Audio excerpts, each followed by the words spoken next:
Welcome to CFC Fan TV. We are here at the wonderful Quartieri on Kilburn High Road. Make sure that you come down and check out this wonderful feed. It is incredible.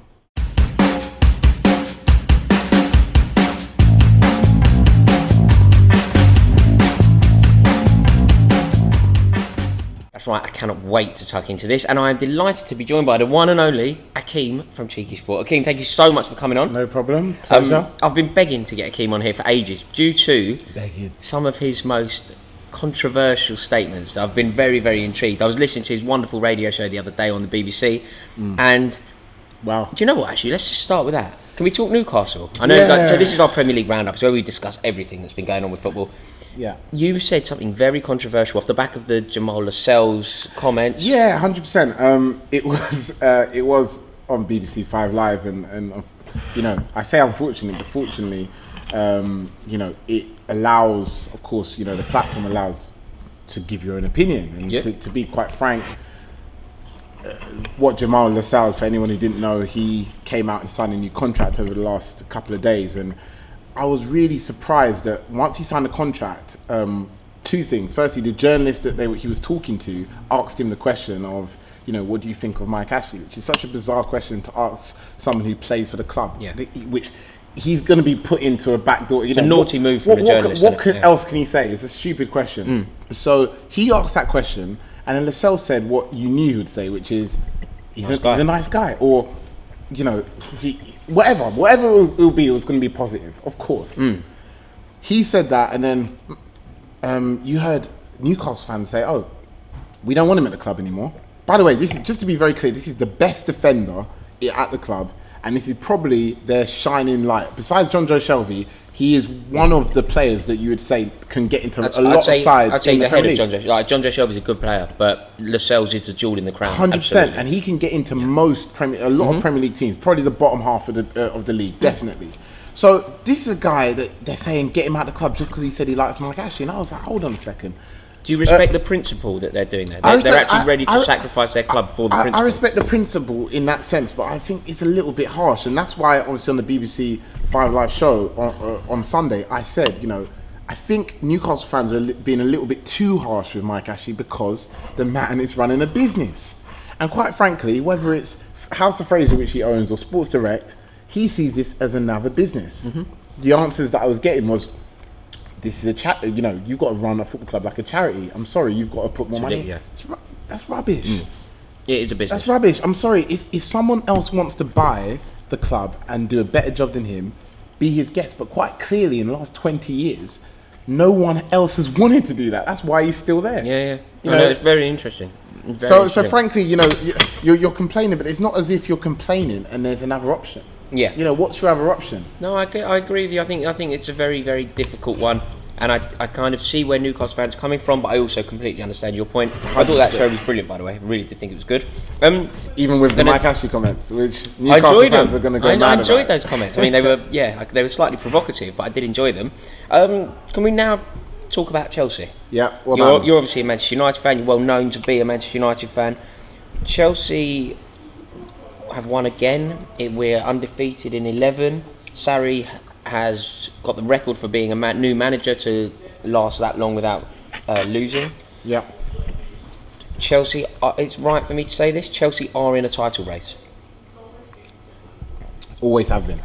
100%, I agree. What annoys me is this, I think to put so much pressure on players that have outperformed this season already. I think, you know, I've heard people say, you know, Jorginho's is going to be a weak link. He's going to get found out in certain games. He's a very good player. He's very good player, and I think, oh my God, Chelsea, world class player. It's kind of disrespectful that they're not put in the same conversation as Man City and Liverpool. I think not at all. It's disrespectful because, quite frankly, you got Jorginho. They've got actually one of the best midfielders in the league, if not the best midfielder in terms of depth. Your choices. You could bring on Fabregas in a League Cup game. Actually, Fabregas gets nowhere near our team. Yeah, you know, exactly. It's amazing. Exactly, that's the point. Our midfield trio are absolutely infallible. And the fact that who is your best midfield three? Our best midfield. See, I was having this debate as well. Our best midfield three is undoubtedly Jorginho at the back, Kante slightly further ahead, and Kovacic to the left. That is the best midfield. That is the best midfield in league football.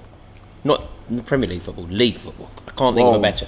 I genuinely believe that. And then on the bench, you've got Ross Barkley, who's been in sparkling form. You've got Cesc Fabregas, who is a proven winner. You've got Ruben Loftus-Cheek, who is in fine form, scoring goals. It is a very gifted, it's a gorgeous midfield. So, I think that we can really start looking at this Chelsea team now, especially if Alvaro Morata starts finding his feet, which he seems to be. Yeah. You know, I'm slightly hesitant to say that with too much confidence, but I do think that there is hope. But if he does that, Akeem, I think that we are absolutely in a title race. But do you not think, in terms of the squad, do you not think that the Europa League is really going to drain the squad with those games? And do you not think, no more in so terms than of the League Cup and the FA Cup, Chelsea know this season a League Cup or FA Cup win is not going to be acceptable enough? Do you not feel that have to? No, you think it will be? Even after winning last year? Including a top 4 finish?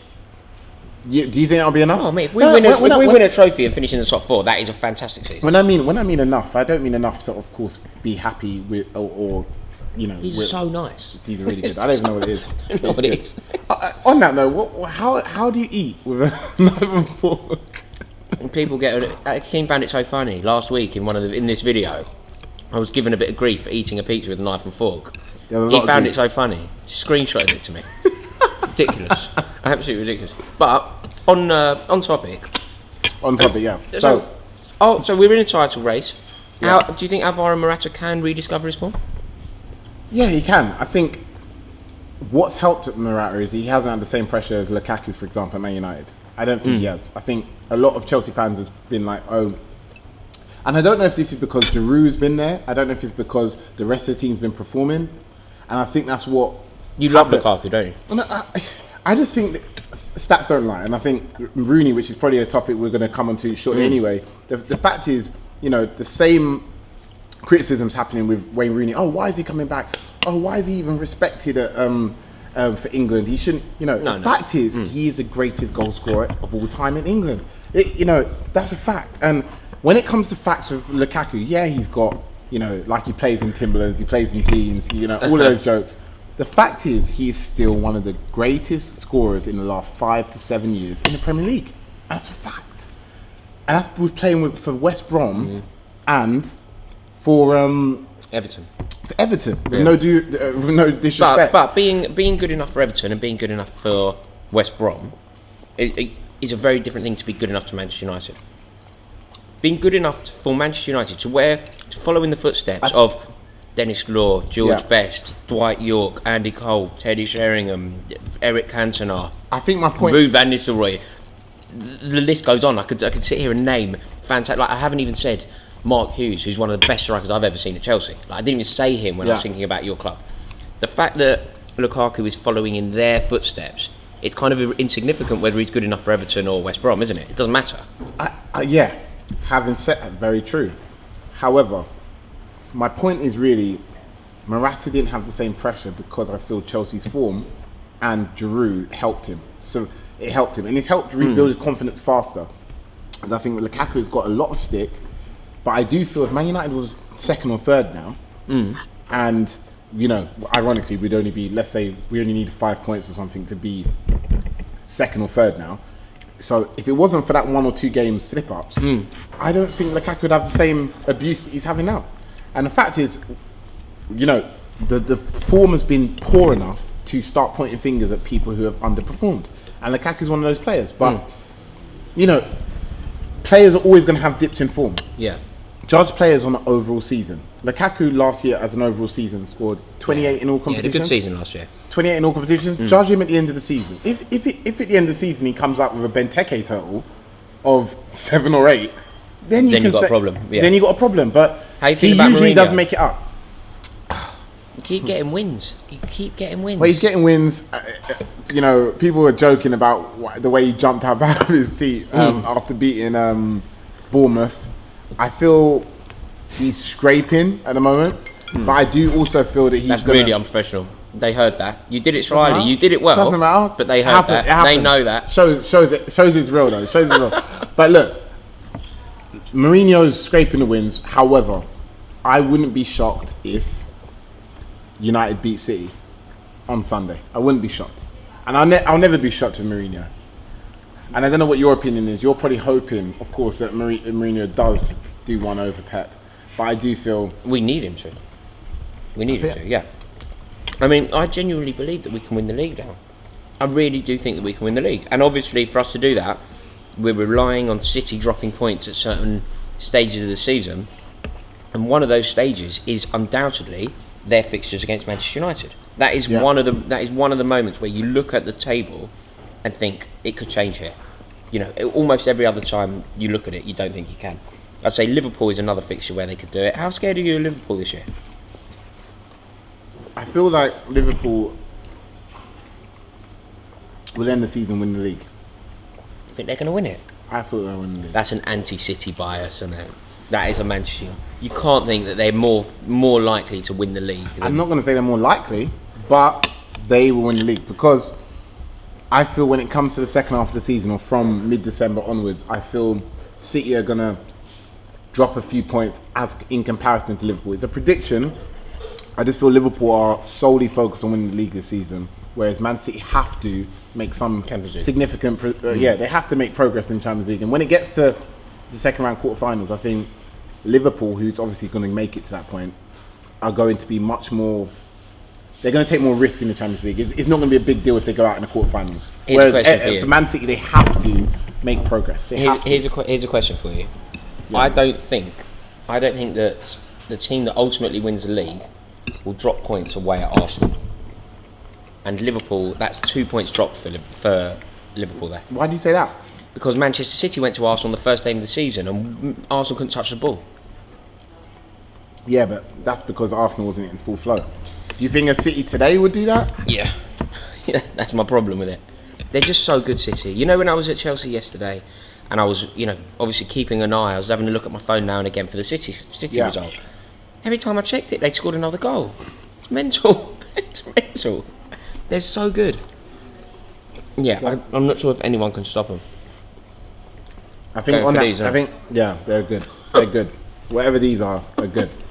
I think on that note, to talk about Southampton, they look terrible. Mark Hughes, huh? The problem with Southampton is it's a little bit like Fulham and probably Newcastle as well. They don't seem like they have any real structure or style of play. I think Southampton at the moment have relied on kind of beating teams around them, and that's why Mark Hughes has come out. And I don't know what your opinion of when managers come out and say, "Oh, we weren't supposed to win that game anyway." No, I hate it. You hate it. Hate it.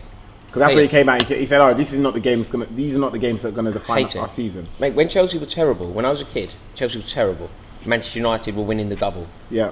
That season that Manchester United won the double, Chelsea played Manchester United home and away in the league, won both games 1-0. Yeah. Gavin Peacock scored in both games.